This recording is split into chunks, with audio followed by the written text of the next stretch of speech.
Muy buenas tardes, Costa Rica, buenas noches, Argentina. Bienvenidos, amados hermanos, amadas hermanas, a una sesión de Ministros de la Palabra, una transmisión audiovisual y radiofónica de su ministerio, Ministros de la Palabra. Les saluda a su hermano en Cristo, Marco Peña, director de Ministros de la Palabra, muy agradecido con el Eterno por la oportunidad que nos da de reencontrarnos a la luz de su santa palabra. Hoy es jueves y les recuerdo que los martes y jueves los hemos destinado para estudiar escatología. Escatología es la reflexión, el estudio de los últimos acontecimientos, de los eventos finales, aquellos que anteceden la segunda venida de nuestro Señor y Salvador Jesucristo. Hemos dedicado los martes y los jueves exclusivamente para hablar acerca de este tema que personalmente a mí me apasiona muchísimo. Yo esperaría que este tema también a usted le apasione porque permite que estemos despiertos. Este tema permite que estemos vigilando, que estemos en ese proceso vitalicio de santificación, que estemos haciendo la tarea para la cual Dios nos ha llamado. Es muy importante estar totalmente claros y pendientes de la parucía de nuestro Salvador. El tema de esta tarde-noche lo hemos titulado Dios tiene el control. De eso vamos a estar hablando en esta tarde-noche. Recuerde que estamos haciendo el desarrollo de la señal número 10, que está relacionada con la gran tribulación. Estamos hablando precisamente de un evento cual nunca ha existido ni existirá posterior a él. Dice Mateo capítulo 24, versículo 37, 38 y 44, cuando yo el Hijo del Hombre venga otra vez, la gente estará entregada a sus banquetes y a sus fiestas de bodas, sin saber lo que está sucediendo, hasta que sea demasiado tarde y sean arrastrados. Ustedes deben estar vigilantes para que mi regreso no les sorprenda. Eso es lo que hacemos en Ministros de la Palabra los martes y los jueves a las 5 de la tarde, hora de Costa Rica. Estamos vigilando para que cuando el Señor venga no nos sorprenda absolutamente nada, sino que más bien nos alegremos de que nuestra redención está cerca. Les recuerdo que estamos transmitiendo en vivo y en directo a través de su plataforma audiovisual de Facebook Live y también su plataforma radiofónica de MP Radio, de noche o de día.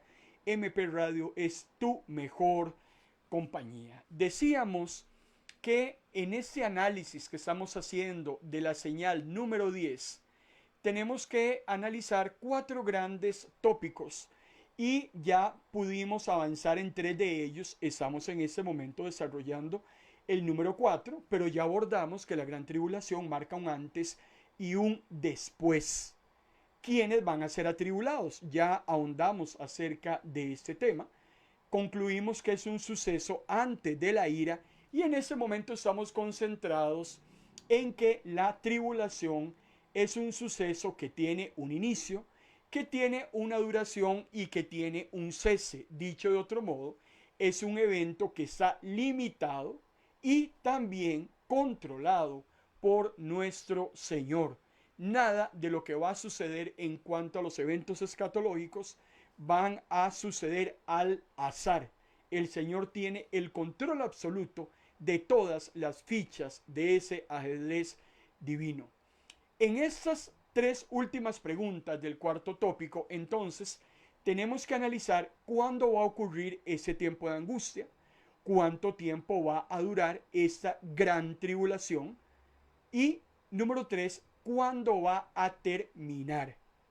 Estamos en este momento terminando de reflexionar acerca de el inicio de la gran tribulación. El apóstol Pablo es el que recibe una revelación en cuanto a lo que va a detonar el inicio de la gran tribulación. El apóstol Pablo nos dice en su segunda carta, en el capítulo 2, versículos 7 al 9, el plan secreto de la maldad ya se está desarrollando. Solo falta que lo detiene sea quitado de en medio. Entonces aparecerá aquel inicuo, ese malvado será instrumento de Satanás y vendrá haciendo toda clase de milagros, de señales y falsas maravillas.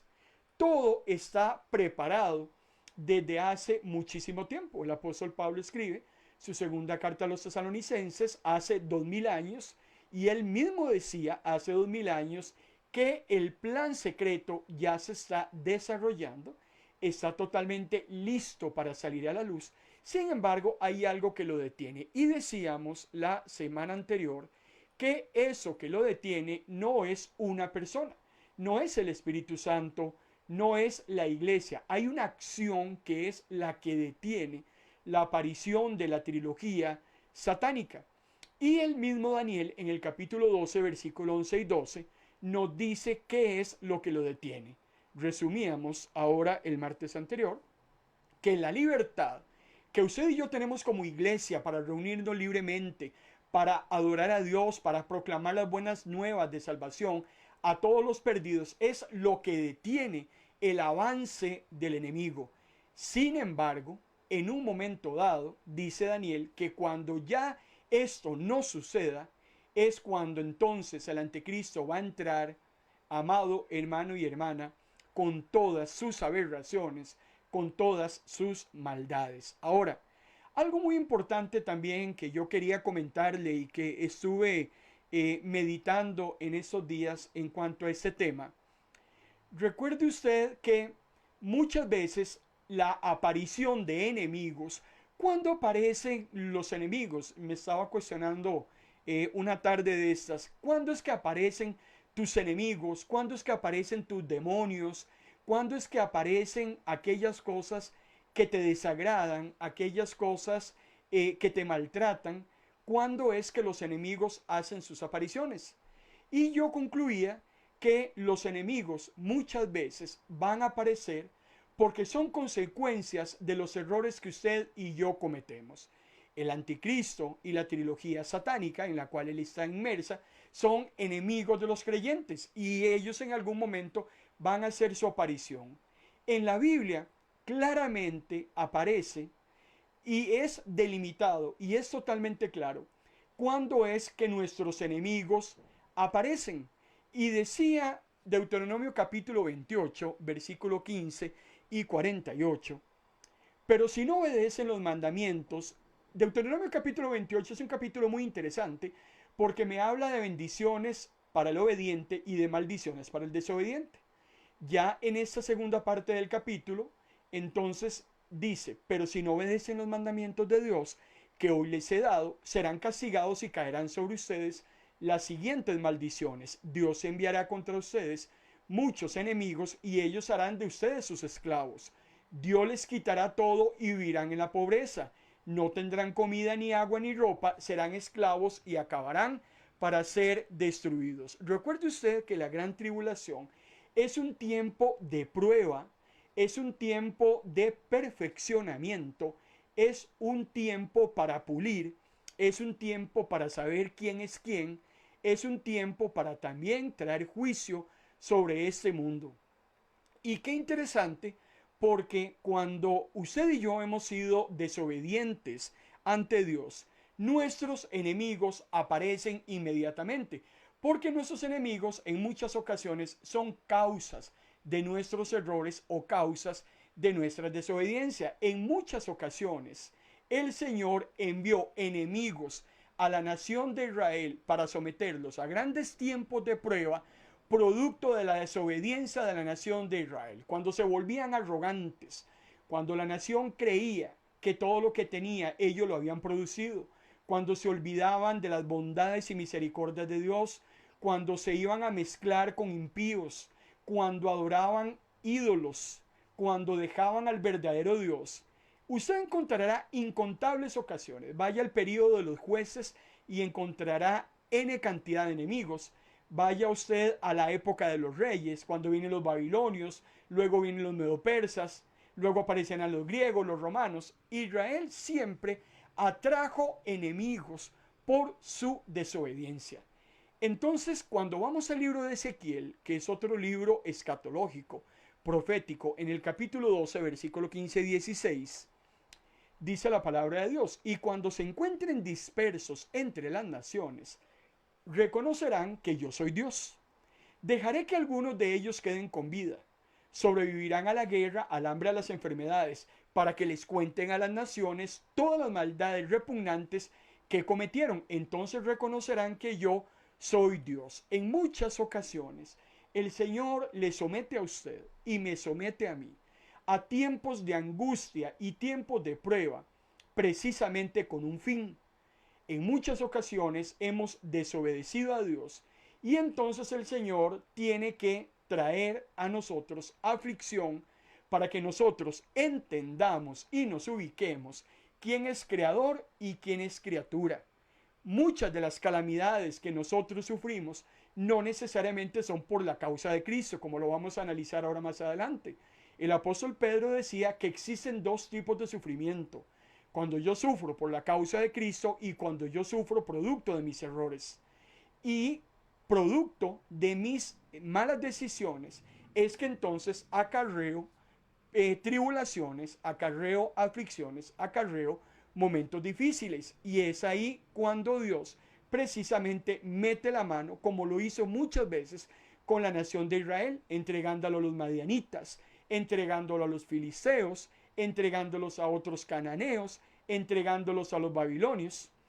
Por eso cuando usted estudia la historia, a mí personalmente me gusta mucho la historia mundial, y me gusta más porque va de la mano con la palabra del Señor.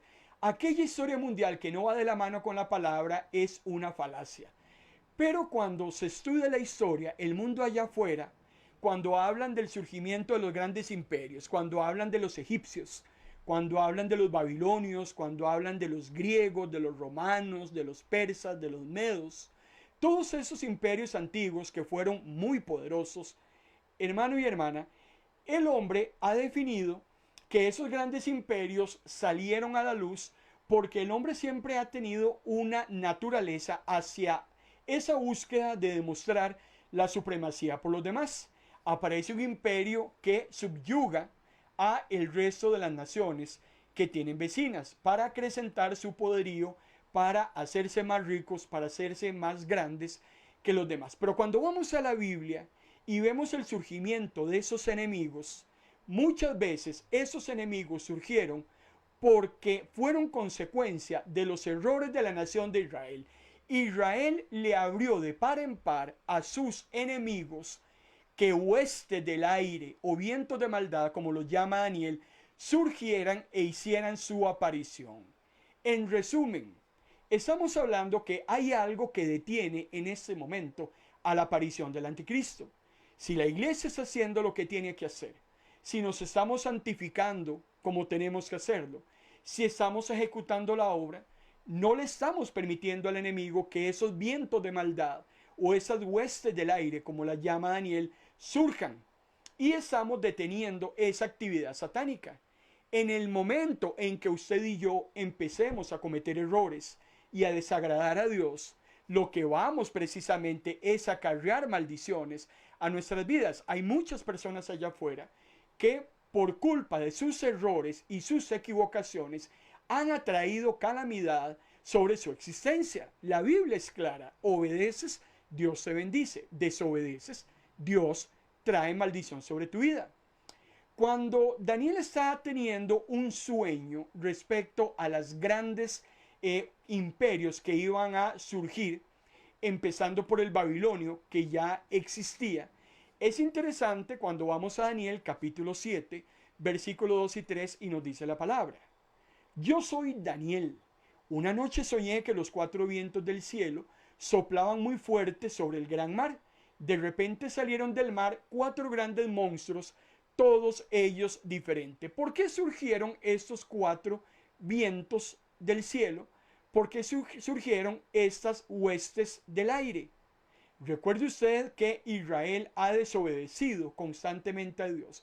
En todos esos periodos de los reyes, cuando la nación se divide en dos, reino del norte, el reino del sur, primero cae el reino del norte con los asirios, luego cae el reino del sur con Babilonia, iban a levantarse huestes del aire precisamente para traer calamidad y castigo a la nación de Israel. Israel tenía que ser probado, Israel tenía que ser purificado, Israel tenía que reconocer que sus propios errores lo tenían sumido en esa calamidad.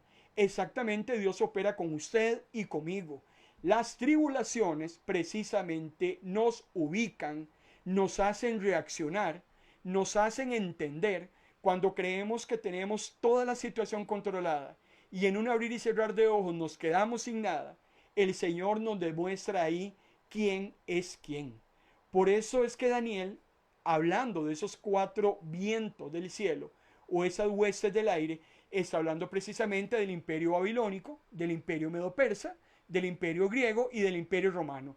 Si usted analiza la historia, desde el año 722 a.C., que empezaron los asirios, luego llegan los babilonios y todavía en la época de Jesús, Israel está sufriendo una gran calamidad precisamente por la ocupación de esos grandes imperios. Pero ¿quién generó que esos imperios aparecieran? La misma desobediencia de la nación de Israel. ¿Quién genera que yo traiga sobre mi vida calamidad y aflicciones? Mis malas decisiones. Precisamente la desobediencia de la nación de Israel y también la desobediencia de la iglesia van a terminar originando que propicien vientos malignos que en cualquier momento pueden aparecer. Si la iglesia hoy en día está en una zona de confort, si la iglesia hoy en día es apática, si la iglesia hoy en día es negligente, si la iglesia hoy en día está descuidando su santidad, amado hermano y hermana, nos estamos acercando cada día y abriéndole las puertas de en par para que aparezca toda la maldad en su máximo esplendor. Si no estamos haciendo la tarea, le estamos abriendo el espacio al enemigo para que entre y haga lo que ya está escrito que suceda. Ahora, no es que no va a suceder, claro que va a suceder, pero el problema es que nosotros en algún momento, querramos o no querramos, vamos a tener que ser probados, vamos a tener que ser perfeccionados, vamos a tener que ser purificados. ¿Por qué?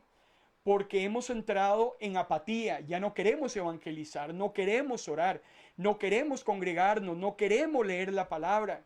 Muchos de nosotros en ese momento estamos más interesados en muchas actividades mundanas y paganas y en muy poco tiempo le dedicamos a las cosas de Dios. Y yo quisiera que usted en esta noche se haga una autorreflexión a sí mismo y determine cuánto tiempo de tu vida le estás entregando al Señor. ¿Qué tan buen mayordomo te estás convirtiendo en este momento? ¿Será que le estás alistando tu propia casa al enemigo? ¿Será que le estás barriendo para que el enemigo, aquel enemigo que salió, venga con 7 más y tu postrer estado sea peor que el que tenías antes? La iglesia del Señor hoy en día está jugando un papel muy importante en el engrandecimiento del reino. Pero cuando la iglesia deje de hacer la tarea que tiene que hacer, por estar en contiendas, por estar en pleitos, por estar en chismes, por estar en majaderías, por andar más preocupada por los diezmos, por andar más preocupada en tener iglesias más lindas, por andar preocupados en tener parqueos más grandes para meter más carros, hermano y hermana, estaremos descuidando la tarea divina y estaremos permitiéndole al enemigo que empiece a hacer estragos. Por eso es tan importante que usted y yo tengamos claro este concepto que estamos analizando. Y dice Jesús en Mateo capítulo 24, versículo 15, hablando acerca de la gran tribulación. Jesús siguió hablando con sus discípulos acerca del fin del mundo. Recuerde que Mateo 24 es el capítulo que estamos analizando por las señales que Jesús trae y esos eventos escatológicos que Jesús menciona a sus discípulos ante la pregunta de cuándo es que va a darse su parucía. Jesús les dice, el que lea esto debe tratar de entender lo que dijo el profeta Daniel. Daniel anunció que algún día se presentaría una ofrenda asquerosa en el templo. Cuando vean que en el lugar santo pasa lo que anunció Daniel, entonces huyan, huyan. Cuando leemos la palabra huir, inmediatamente, ¿qué asociamos? cuando nos dicen huyan, inmediatamente se nos viene a la cabeza: salgan corriendo, escóndanse, que no los atrapen, que nadie los vea. Como decía mi abuela, es mejor que digan aquí corrió que aquí quedó. Pero no hay nada más alejado de la realidad. Porque cuando Jesús dice que usted y yo tenemos que huir cuando veamos esa abominación desoladora, cuando ya no se nos permita poder tener libertad de culto, cuando ya no vamos a poder predicarle a las almas que se están perdiendo con la libertad que tenemos hoy en día y que estamos desperdiciando al no hacerlo, cuando sucede ese momento, Jesús nos dice huyan, en ningún momento está hablando de escapar. Y este tema del escapismo, este tema de querer salir corriendo, vuelvo a ser reiterativo, es un pensamiento dispensacionalista muy occidental. Porque los creyentes, amado hermano y hermana, queremos vivir una vida cristiana sin el más mínimo esfuerzo. Nosotros no queremos sufrir. Si nos duele una muela, pegamos 4 brincos. Si tenemos un problema en el trabajo, nos desgarramos las vestiduras. Si nos sucede cualquier situación a nivel de familia, ya creemos que es el fin del mundo. El creyente de hoy en día no quiere padecer, no quiere sufrir, y cuando se le dice de la gran tribulación, cuando se le habla de pruebas, cuando se le habla de aflicciones, siempre sale corriendo. No le gusta el dolor, no le gusta la aflicción. Sin embargo, ¿qué problema? Porque Jesús mismo ya nos había adelantado que en este mundo íbamos a tener muchas aflicciones por la causa de Cristo. Jesús lo dijo: si a ustedes los odian, no se preocupe, porque a mí, dice Jesús, me odiaron primero. O sea, si odian a Jesús, lo van a odiar a usted como seguidor de Jesús. Cuando el Señor me dice a mí, huyan, lo que me está diciendo es que perseveremos y que no nos dejemos engañar. Como aquel proverbio que dice: el avisado ve el mal y se esconde. ¿Qué es lo que nos está diciendo Salomón en el proverbio? Que nosotros tenemos que ser más inteligentes y tenemos que entonces afianzarnos más del Señor, confiar más en Dios y algo muy importante, no dejarnos engañar por esas falsas doctrinas y por esas mentiras que muchas veces la persecución trae.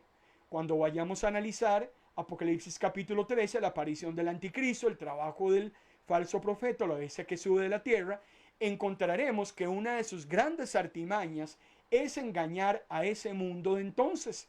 Y muchos serán engañados. ¿Quiénes van a ser engañados? Aquellos que voluntariamente quieran darle su adhesión a la bestia. Pero los hijos e hijas de Dios somos llamados desde ya a prepararnos para que cuando vengan esos tiempos de maldad, esos tiempos de falacias y de mentiras, usted y yo, hermano y hermana, podamos sostenernos, podamos rebatir, podamos discernir si eso es de Dios o eso no es de Dios. El escapismo no es bíblico. Las huidas, las cobardías no son bíblicas. La misma palabra dice que solo los valientes arrebatan el reino de los cielos. Ahora, ¿qué sucede cuando nosotros escapamos de algo? Lo que hacemos es confiar en nosotros mismos para liberarnos de esa situación dolorosa o de aflicción. Si el Señor a mí me dice que Él va a estar conmigo en medio de la tribulación y yo decido escapar de la tribulación porque no quiero dolor, no quiero problemas, no quiero nada que elimine mi sonrisa, entonces lo que yo estoy demostrando es mi desconfianza en Dios. Porque si Él prometió estar conmigo en medio de la necesidad, en medio de la enfermedad, en medio de cualquier problema, y yo le huyo a esa situación, lo que estoy provocando es desconfianza en Dios. Estoy diciéndole: Señor, no te preocupes, yo me la arreglo solo, aquí yo salgo corriendo, no quiero problemas, no quiero dolores, tranquilidad total. Cuando vamos a la Biblia, a aquella invasión babilónica, está el rey Nabucodonosor a punto de invadir Judá.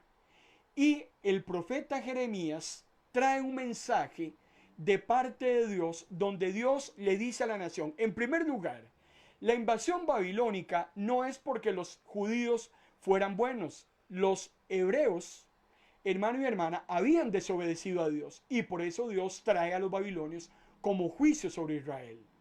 Ahora, Dios les dice, viene el juicio sobre la nación, pero ustedes tienen que quedarse dentro de la nación de Israel si ustedes están dispuestos a soportar la prueba, si ustedes permiten que yo perfeccione su fe, si ustedes permiten ser purificados, si ustedes en medio de la ocupación babilónica, producto de sus errores, ustedes me reconocen como su único Dios, yo los voy a cuidar, yo los voy a proteger.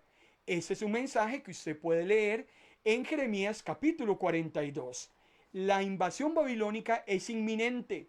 La nación de Israel estará sometida a un tiempo muy duro de aflicción. Sin embargo, Dios le dijo, quédense y yo los voy a proteger. ¿Cuál fue la respuesta de la nación de Israel? Es la misma respuesta de muchos creyentes hoy en día. Vean lo que dice Jeremías capítulo 42, versículo 13 y al 16. La nación responde, no nos quedaremos en esta tierra, nos iremos para Egipto. Ahí no vamos a ver guerra, ahí no vamos a oír trompetas, ahí no vamos a tener hambre, ahí nos vamos a quedar.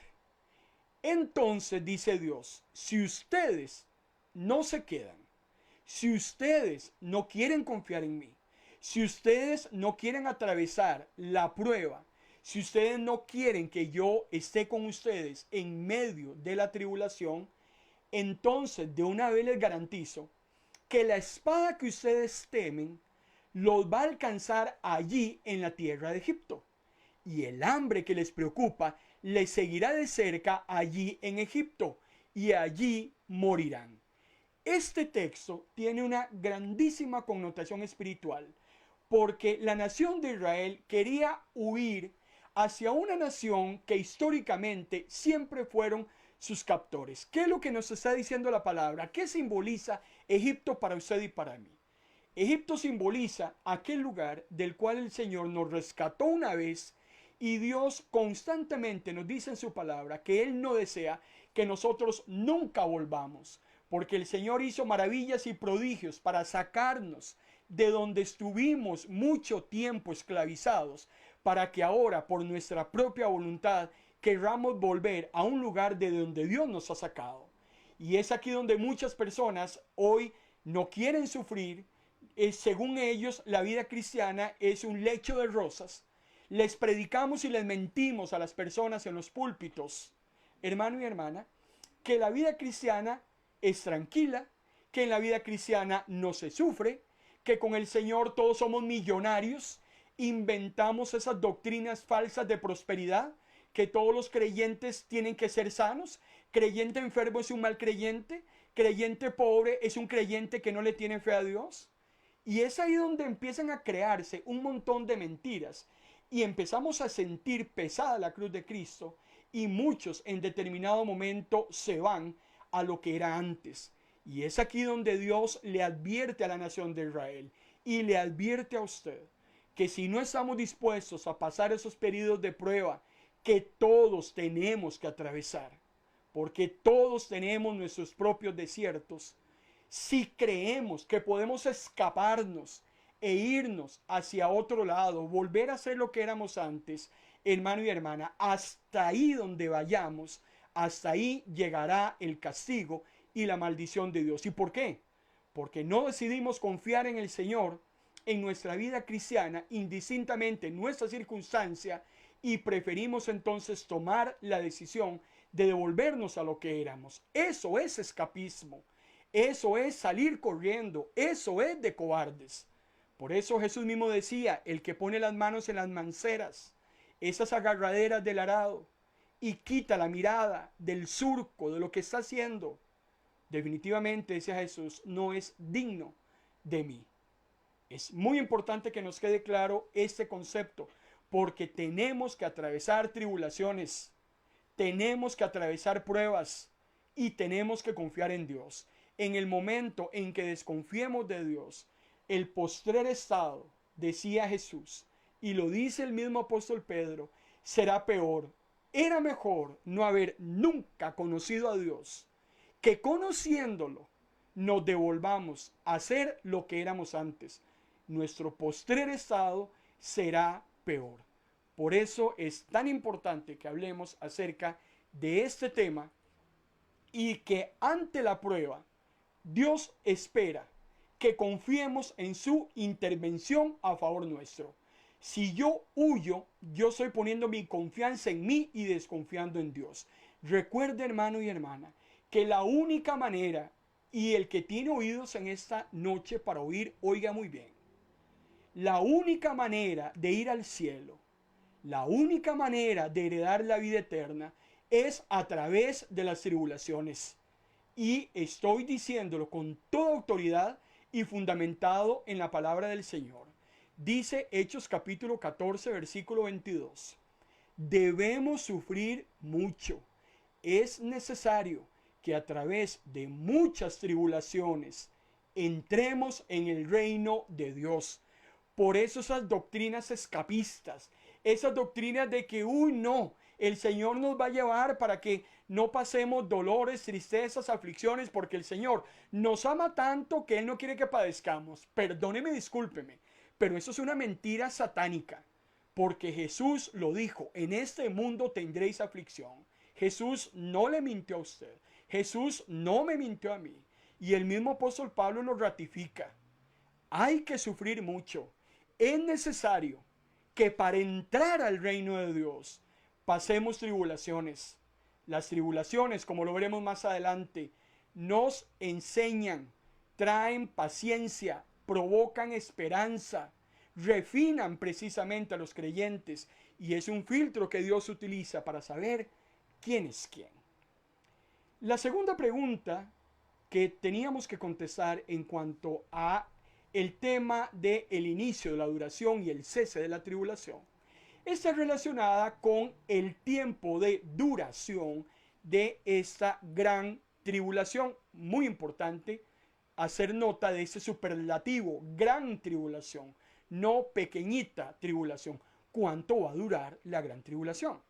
Daniel en el capítulo 12, y desde ya quiero invitarlo porque estamos elaborando un megatema que hemos titulado Escatología, un análisis de las profecías de Daniel. Más adelante vamos a hacer todo un estudio de todas esas profecías escatológicas que se encuentran en el libro de Daniel, escrito 500 años antes de Cristo. Vamos a ir a todo el libro de Daniel, desde las profecías de esos imperios que se levantaron en su época, capítulo 2, capítulo 7. Vamos a tener que ahondar en el capítulo 9, capítulo 10, 11, 12, donde nos habla de todos estos eventos y vamos a hacer un análisis de esas profecías. Así es que este tema de escatología le queda bastante cuerda y esperaríamos que usted nos acompañe en el desarrollo de todas estas sesiones. Dice Daniel, capítulo 12, versículos 5 y 6. Entonces yo, Daniel, observé y vi a dos hombres. Esos hombres son ángeles. En el contexto le hace todo el capítulo, desde el capítulo 11 verá que son ángeles, desde el mismo capítulo 10. Uno en cada orilla de un río. Uno de ellos preguntó al hombre vestido con ropa de lino que estaba parado sobre el río: ¿cuánto durarán todos estos terrores? Aquí es un ángel el que lanza la pregunta. El ángel está asombrado y vea que él le llama terrores. ¿Cuánto van a durar los errores? Hermano y hermana, ¿cuánto duran las enfermedades? ¿Cuánto duran las carencias económicas? ¿Cuánto duran los problemas en la familia? Esas son preguntas que a lo largo de la historia cristiana el creyente se la ha hecho en alguna oportunidad. Muchos de nosotros nos hemos cuestionado: Señor, esta situación que estoy viviendo, ¿cuánto tiempo va a durar? Jesús, que conoce nuestra condición, que se acuerda que somos polvo, Jesús que sabe que somos como tamo que arrebata el viento, como la hierba que nace y crece y se marchita en la tarde, Jesús que sabe que usted es como una nube que hoy está aquí y mañana usted ni siquiera sabe dónde va a estar. Jesús responde personalmente que las aflicciones del creyente son de muy corta duración. Caso contrario, si no fuera así, sería imposible, hermano y hermana, que usted y yo pudiésemos ser redimidos. Mi abuela decía, no hay mal que dure 100 años, ni cuerpo que lo resista. El Señor sabe hasta dónde usted puede llegar ante esa situación. El Señor sabe que tal vez usted es más resiliente que yo. Tal vez yo soy menos aguantador que usted. El Señor nunca nos va a probar más allá de lo que nosotros, amados hermanos, podamos resistir. Pero qué hermoso cuando en el versículo 22 del capítulo 24 de Mateo, Jesús nos dice, Dios ama a quienes Él ha elegido. Y por eso el tiempo de sufrimiento no será muy largo. Porque si no fuera así, todos morirían. La muerte que nos está hablando aquí Jesús es una muerte espiritual. Tu enfermedad no va a llegar más allá de lo que no puedas resistirla, porque el Señor conoce tu corazón y Él sabe cuál es tu punto de quiebra. El Señor no va a permitir que desfallezcas, el Señor no va a permitir que te pierdas, porque si Él te ama, si Él te ha elegido, si eres la niña de sus ojos, cualquier situación que estés atravesando y que la vas a tener que atravesar, el Señor sabe hasta dónde va a llegar y va a permitir que esa circunstancia, hermano y hermana, te doblegue. El Señor sabe en qué momento la va a detener y una vez que la atravesemos, saldremos más refinados que el oro. Saldremos perfeccionados, saldremos purificados. Pero bendito Dios, porque esas aflicciones, según las dice el Señor Jesús, son cortas. Calculemos cuánto es nuestra vida en esta tierra. Calculemos cuánto pueden durar nuestras aflicciones. Hay aflicciones que duran una semana, hay problemas que duran 3 años, hay temas muy difíciles en las personas que le pueden llevar toda su vida terrenal. Pero hermano y hermana, ¿en qué podemos comparar nosotros 70 años de sufrimiento en esta vida con una existencia eterna por los siglos de los siglos, con gozo y sin dolor? Es que es incomparable tratar de homologar un periodo finito de tiempo con algo extenso y totalmente duradero, totalmente eterno. Es importante cuando usted y yo hablamos de sufrimientos, y es algo que nos cuesta mucho entender, y se los decía anteriormente, el tema de los sufrimientos tiene que quedar muy claramente establecido porque existen dos tipos de sufrimiento. Y eso es algo que muchas veces como creyente lo pasamos por alto. Cuando estamos atravesando X sufrimiento, inmediatamente venimos a Dios, culpamos a Dios, le pedimos que nos ayude, que nos saque de esa situación, pero tal vez hemos pasado por alto que nosotros hemos propiciado que se dé esa situación que estamos atravesando. Lo que hablábamos ahora de la nación de Israel, que en su desobediencia en muchas ocasiones atrajo sus propios demonios, atrajo sus propios enemigos. Pero el Señor, que no deja cabos sueltos en su palabra, porque en su palabra yo encuentro todo lo que yo necesito saber, el apóstol Pedro en su primera carta, en el capítulo 4, versículo 15 y 16, dice el apóstol Pedro: si alguno de ustedes sufre, que no sea por ser asesino, que no sea por ser un ladrón, que no sea por ser un malhechor, que no sea por meterse en asuntos ajenos. Pero si alguno sufre por ser cristiano, que no se avergüence, sino que alabe a Dios por llevar el nombre de Cristo. El apóstol Pedro me está diciendo que hay dos tipos de sufrimiento. Un sufrimiento que yo atraigo por mi culpa, por mi irresponsabilidad, por mis malas decisiones. y luego estoy llorando a lágrima viva, culpando a Raimundo y medio mundo de ese sufrimiento, cuando yo soy el que solito me lo he generado, he atraído esa calamidad por mi propia culpa. Por eso el apóstol Pedro dice, a ver, organicémonos. Se vale sufrir por la causa de Cristo. Ese es el sufrimiento que vale. Ese es el sufrimiento en el cual nosotros, hermano y hermana, somos purificados. Ese es la aflicción que agrada a Dios. Esa es la aflicción que nos perfecciona y que nos purifica. Entonces, la próxima vez que estés en una aflicción, que estés en una calamidad, que estés en un problema, antes de llorar, antes de culpar a nadie, antes de quejarte con Dios, porque es muy peligroso. Una cosa es traer mis quejas a Dios y otra muy diferente es quejarme contra Dios. El problema es que muchos se quejan contra Dios. La próxima vez que estés en aflicción, antes del primer grito, analiza si esa aflicción te la produjiste tú mismo.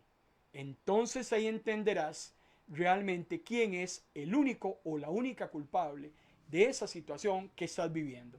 Pero estamos hablando de los sufrimientos por la causa de Cristo.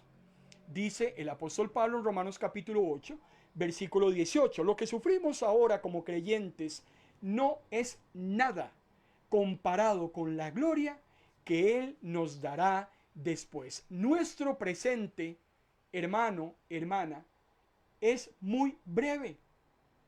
En cualquier momento nos iremos de este mundo y toda tristeza, todo dolor será olvidada. El Señor enjugará nuestras lágrimas. Enjugar es diferente a enjuagar. Enjuagar es lavar. La Biblia dice enjugar. Enjugar es secar. A lo largo de la historia, el pueblo de Dios ha experimentado pruebas, tribulaciones, problemas, aflicciones de diferentes tipos, de diferentes intensidades. Las tribulaciones son parte de ese periodo de prueba que todo cristiano tiene que atravesar. Y la fe, la paciencia son probadas y se van a desarrollar y van a ir madurando. Por eso, antes de hablar de cuándo va a terminar, tenemos que entender, porque nosotros no queremos que nos duela ni una uña, y apenas sentimos el dolor queremos curarnos, pero no entendemos el porqué del dolor. El dolor tiene una finalidad. Eso que estamos atravesando tiene un porqué.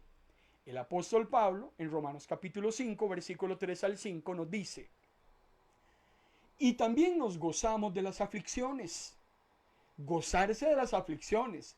Y el mundo dirá allá afuera, pero ¿qué le pasa a esa loca? ¿Qué le pasa a ese loco?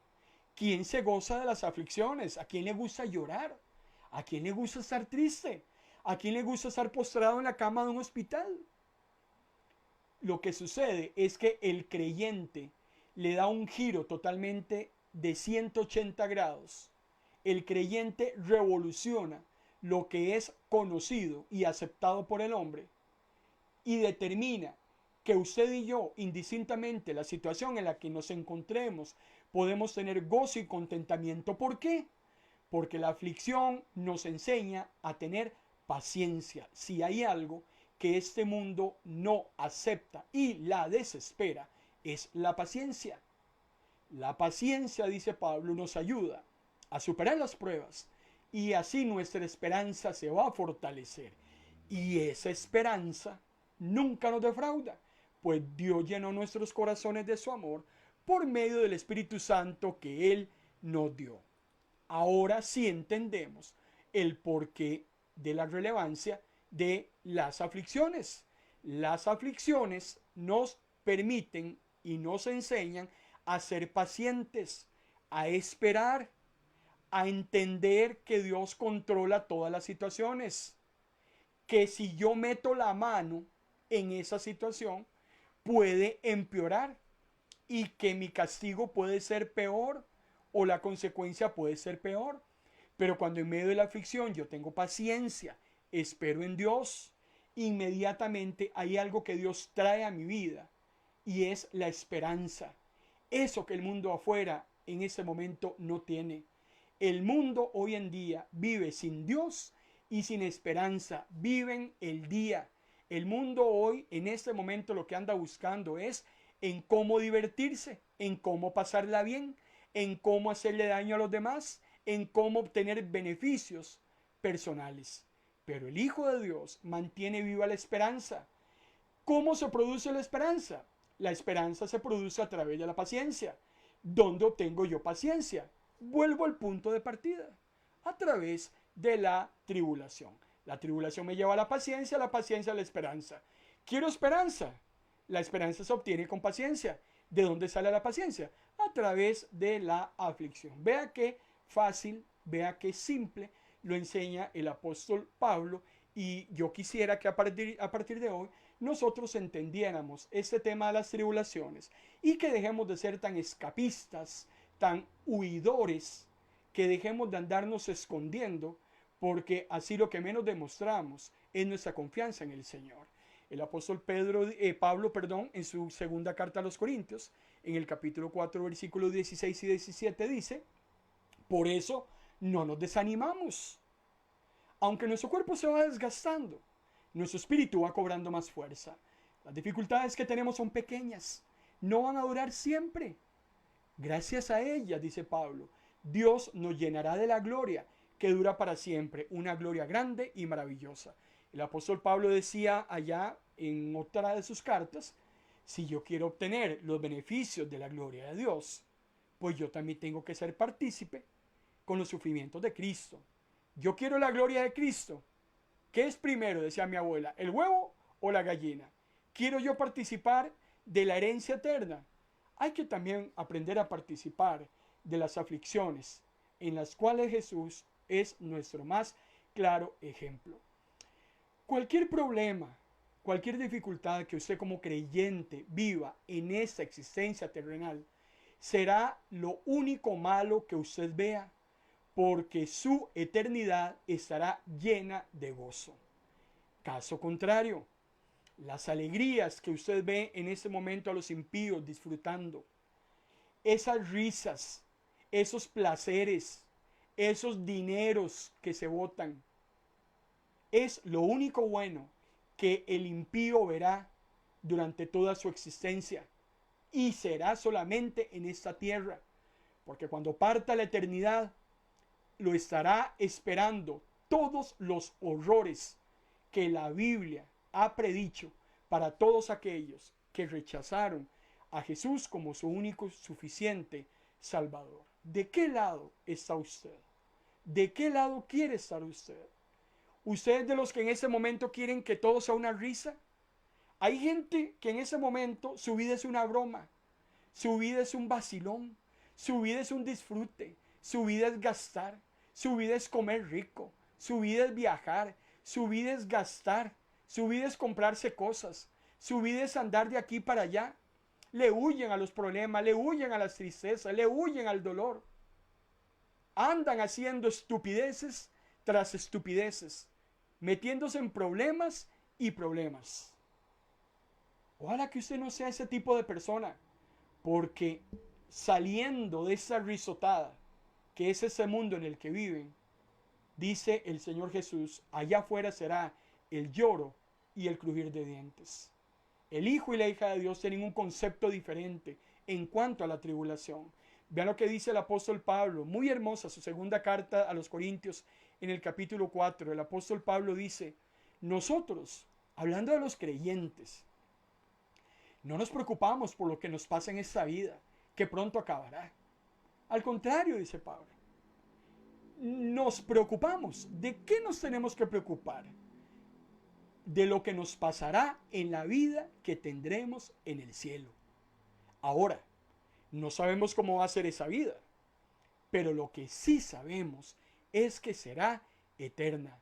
¿Dónde está tu preocupación? ¿Dónde está en este momento, amado hermano y hermana, tu pensamiento, tu inquietud? ¿Dónde estás enfocado en este momento? ¿En este mundo? ¿En tu belleza? ¿En tu dinero? ¿Es en serio? Es en serio que como creyentes estamos más preocupados de los acontecimientos mundiales, estamos más interesados en las decisiones del gobierno, estamos más preocupados en estudiar y obtener mejores carreras, en tener mejores modelos de los vehículos, en hacer la casa más grande. ¿En qué estamos preocupados? El apóstol Pablo dice, no nos preocupa lo que suceda en este mundo. Se cayó el dólar, se cayó. Dicen que no va a haber comida el otro año, y pues si no hay, no hay. Dicen que ese mundo se va a acabar, que viene una guerra, que venga. Hermano y hermana, al creyente, todo ese tipo de cosas tiene que entrarles flojo. El creyente tiene que estar más preocupado en su eternidad. Porque usted y yo, decía el apóstol Pablo, somos extranjeros en esta tierra. Nosotros tenemos que preocuparnos por construir nuestra morada celestial, por atesorar esos valores que son celestiales, no lo que es terrenal, no lo que se va a quedar aquí. Eso, hermano y hermana, no tiene ningún valor.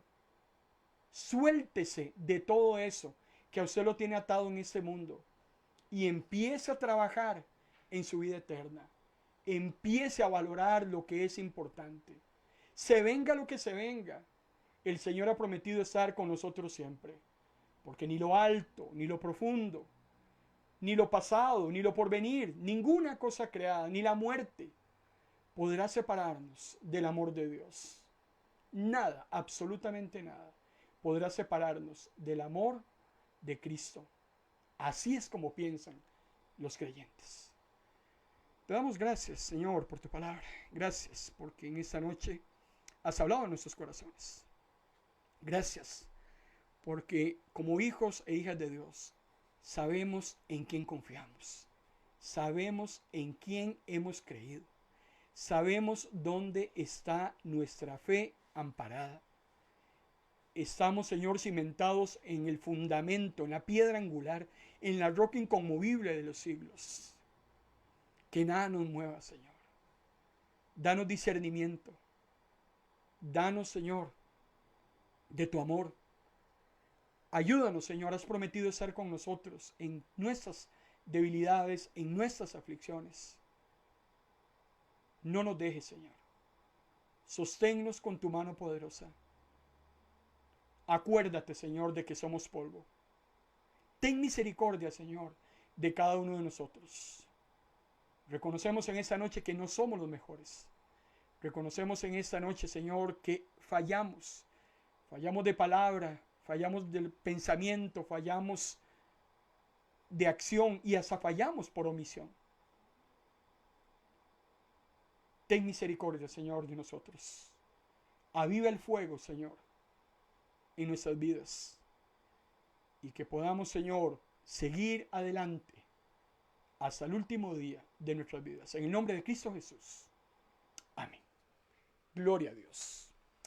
Seguimos hablando acerca de la tribulación. Ya casi vamos a terminar porque tenemos que entrar a hacer un análisis de Daniel capítulo 9. Váyase leyendo Daniel capítulo 9 porque es muy probable que ya el próximo martes entremos a hablar acerca de la semana 70.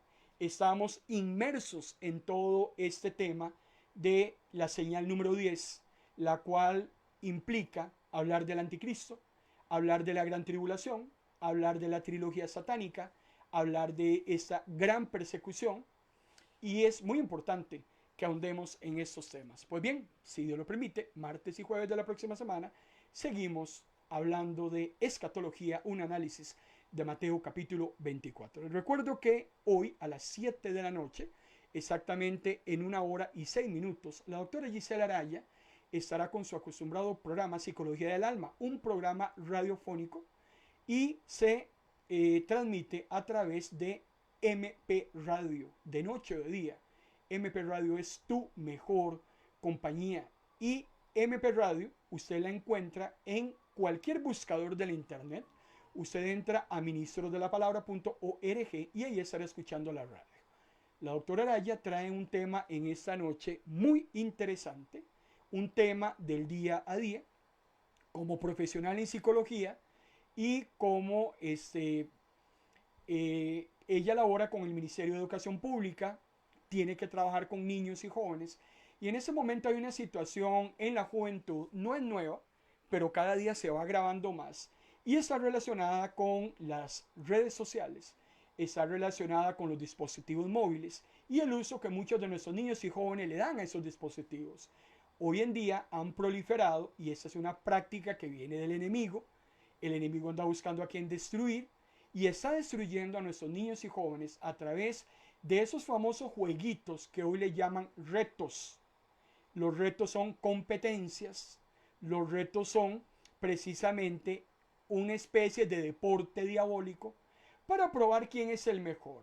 Y dentro de esos retos que hacen, pues no son nada positivo, son prácticas y actividades muy negativas y muy destructoras.